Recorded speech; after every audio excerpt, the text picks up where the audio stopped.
রহমান, যে রাজাকার বিষয়ক শেখ হাসিনা একটি বক্তব্য কেন্দ্র করে ছাত্র আন্দোলনে মোড় ঘুরে গিয়েছে, এটি অনেক বিশ্লেষকই বলছেন। আমাদের মাত্র 2 মাসের মতো সময় হয়েছে, আরও যদি সময় পরে সেটির আমরা একটা নিশ্চয়ই তাত্ত্বিক একটি পটভূমি পাবো। তিনি পালিয়ে যেতে বাধ্য হয়েছেন।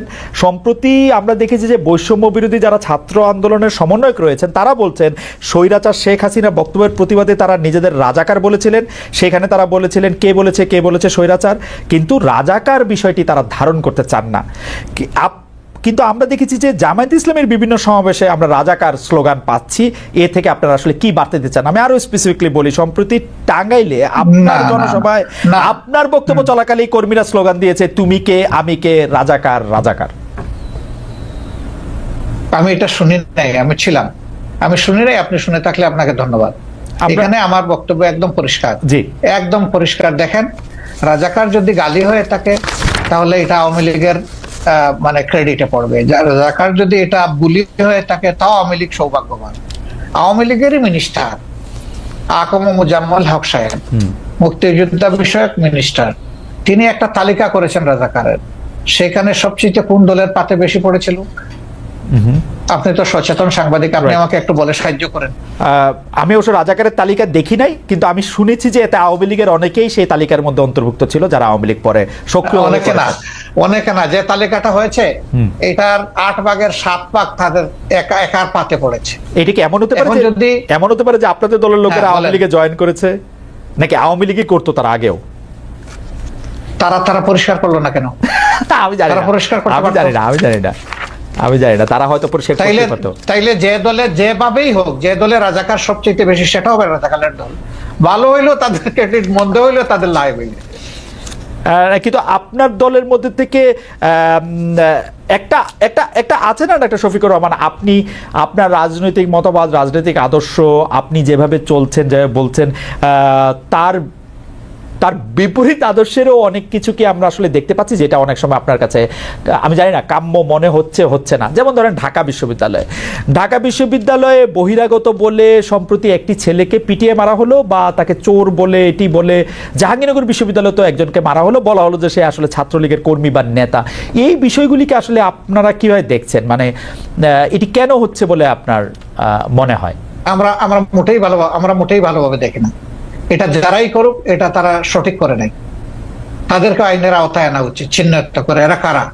এই বৈষম্য বিরোধী ছাত্ররা জাহাঙ্গীরনগর বিশ্ববিদ্যালয়ে নিজেরা মিছিল করে দাবি জানিয়েছে, এরকম যারা আছে তাদেরকে আইনের আওতায়, আমি তাদের সাথে একমত, তাদেরকে আইনের আওতায় আনা উচিত। যেই করুক, আমি করলে আমাকেও নেব, আপনার কাছে আপত্তি নেই। আপনার কাছে কি এই সরকারকে একটু দুর্বল সরকার মনে হচ্ছে? মানে এই দাবি জানাতে হচ্ছে কেন? একটা মিসক্রিয়েন্ট ঘটবে, সরকার গ্রেফতার করবে বা করবে না, সেটা তো একটা স্বাভাবিক ঘটনা হওয়া উচিত। এই সরকার কি একটু মানে আপনার কাছে কি মনে হয় যে আপনি একটা রাজনৈতিক নেতা হিসাবে এই সরকার কি একটু দুর্বলতা দেখাচ্ছে, নাকি সরকার সময় নিচ্ছে? কি মনে হয় আপনার? আপনি যেটা বলেছেন যে দাবি কেন জানাতে হবে, সরকারের মেশিনারি তো অটোমেটিক্যালি এটা ফাংশন করবে, এটা হওয়া উচিত।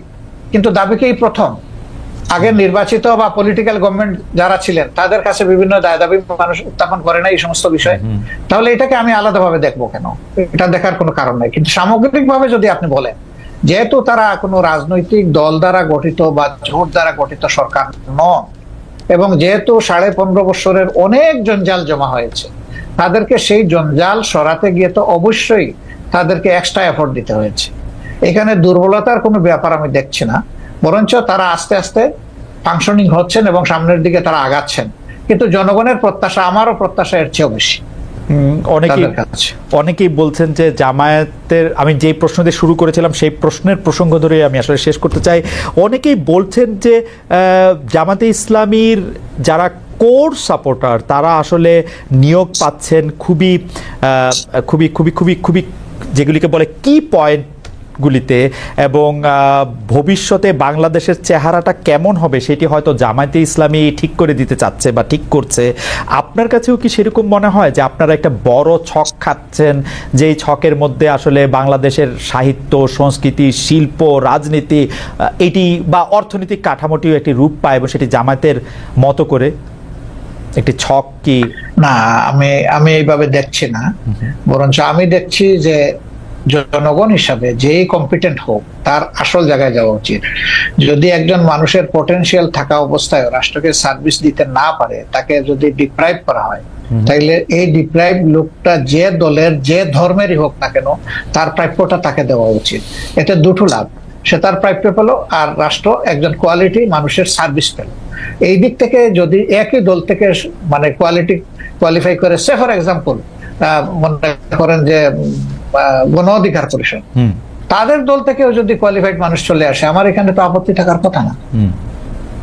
ওকে ওকে, এইটা একদম শেষ প্রশ্ন করি ডক্টর শফিকুর রহমান, সেটা হচ্ছে জামায়াতের নির্বাচনী স্ট্র্যাটেজি নিয়ে নিশ্চয়ই আপনারা ভাবছেন, এটা নিশ্চয়ই অনেকখানি গোপনও রয়েছে, এই মুহূর্তে হয়তো আপনারা রিভিলও করবেন না, কিন্তু আমি আপনার কাছে শুধু জানতে চাই যে জামায়াত কি এইবার জোটবদ্ধভাবে নির্বাচন করবে, একক নির্বাচন করবে? জামায়াত যদি এককভাবে নির্বাচন করে তাহলে জামায়াত কি চাইবে যে বিএনপির পাশাপাশি একটি তৃতীয় দল যারা আবার একটু এন্টি বিএনপি তারা থাকুক, তারা একটু মারামারি করুক, তাতে একটু ভোটের সুবিধা হোক, এই তৃতীয় দল হিসেবে জামায়াত কি চাইবে তাহলে আওয়ামী লীগ নির্বাচনে আসুক?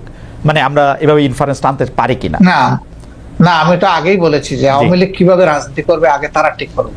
যারা একটা গণহত্যা ঘটিয়েছে, এখনো তাজা রক্ত ভাসতেছে, এখনো হাজার হাজার ছাত্র ছাত্রী যুবক শ্রমিক এখনো আহত হয়ে কাতরাচ্ছে হাসপাতালের বেডে, তারা কিভাবে নির্বাচন করার চিন্তা করবে? তারা জনগণের বিপক্ষে দাঁড়িয়ে কার ভোটে তারা নির্বাচিত হবে?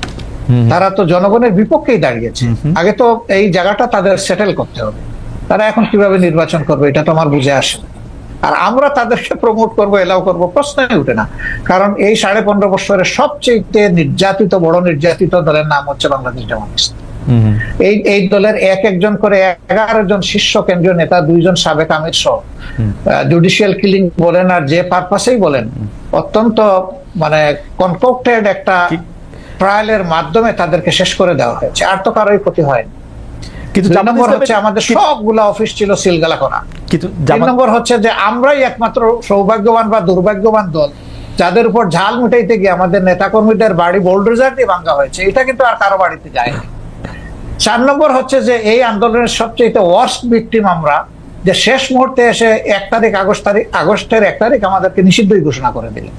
এরকম একটা দল কিভাবে চাইবে যে দলটা এত সন্ত্রাস এত ফেসিজম চালাইলো তারাই আবার এসে জনগণের এখানে স্পেস নোক? আমরা তো এটা চাইতে পারি না, মরালি চাইতে পারি। ডক্টর শফিকুর রহমান, আপনার কাছে কি মনে হয় না আপনি যে জায়গা থেকে আওয়ামী লীগের কথা বলছিলেন, নির্যাতনের কথা বা অন্য ইয়ার কথা, সেই ক্ষেত্রে সেই রাগ জামাতে ইসলামের বা সেই ক্ষোভ বা সেই হতাশা জামাতে ইসলামের অন্য রাজনৈতিক দলের উপর থাকতে পারে, বিশেষ করে বিএনপির ক্ষেত্রে যখন আপনাদের উপর এই রকম যেটাকে আপনি নির্যাতন বলছেন সেটি চলছিল, বিএনপি তো সেই অর্থে প্রতিবাদ জানায় নাই। আপনাদের কি রাগ বিএনপির উপর আছে তাহলে? একটু না, আমাদের কোনো রাগ নাই, প্রত্যাশা ছিল। সব প্রত্যাশা সবসময় পূরণ হয় না, এই জন্য মাইন্ড করতে নাই। আর আপনি রাজনীতি অনেক বড় পরিসরের বিষয়, পারিবারিক ব্যক্তিগত অথবা আপনার পেশাগত জীবনেও আপনার সব প্রত্যাশা চাইলে আপনার পূরণ হবে না। এই জন্য অনেক সময় ধৈর্য ধরার প্রয়োজন। আর এই ক্ষেত্রে মন যত বড় করা যাবে ততই লাভ, লস নাই। ডক্টর শফিকুর রহমান, আপনাকে অনেক ধন্যবাদ। অনেক দর্শক আজকে আপনার এই অনুষ্ঠান দেখেছেন, 31,000-এর বেশি দর্শক আসলে লাইভ ছিলেন আপনার এই অনুষ্ঠান দেখার ক্ষেত্রে। অনেক প্রশ্ন তারা পাঠিয়েছেন, সব প্রশ্ন আমি আসলে নাম তো বলতেই পারিনি, কিছু প্রশ্ন হয়তো আপনাকে করতে পেরেছি, কিন্তু আসলে একটি অসাধারণ অভিজ্ঞতা। আপনাকে অনেক ধরনের প্রশ্ন করা গেছে, আপনি সাবলীলভাবে আপনার জায়গা থেকে আপনি এগুলো উত্তর দিয়েছেন। আমাদের অনেক ধন্যবাদ জানবেন, কারণ আমার কাছে মনে হয় দর্শকরা যদি এই অনুষ্ঠানটি আবারও দেখেন তাহলে দেখবেন যে এমন কোনো প্রশ্ন নাই যে প্রশ্ন আসলে ডক্টর শফিকুর রহমান উত্তর দেন নাই। তিনি তার প্ল্যাটফর্ম থেকে তিনি উত্তর দিয়েছেন। আপনি আমার মানে এটা রিপিটেড, এটা কয়বার বললাম আমি জানি না, আরো কয়েকবার বলতে চাই। আপনাকে অনেক অনেক ধন্যবাদ আমাদের।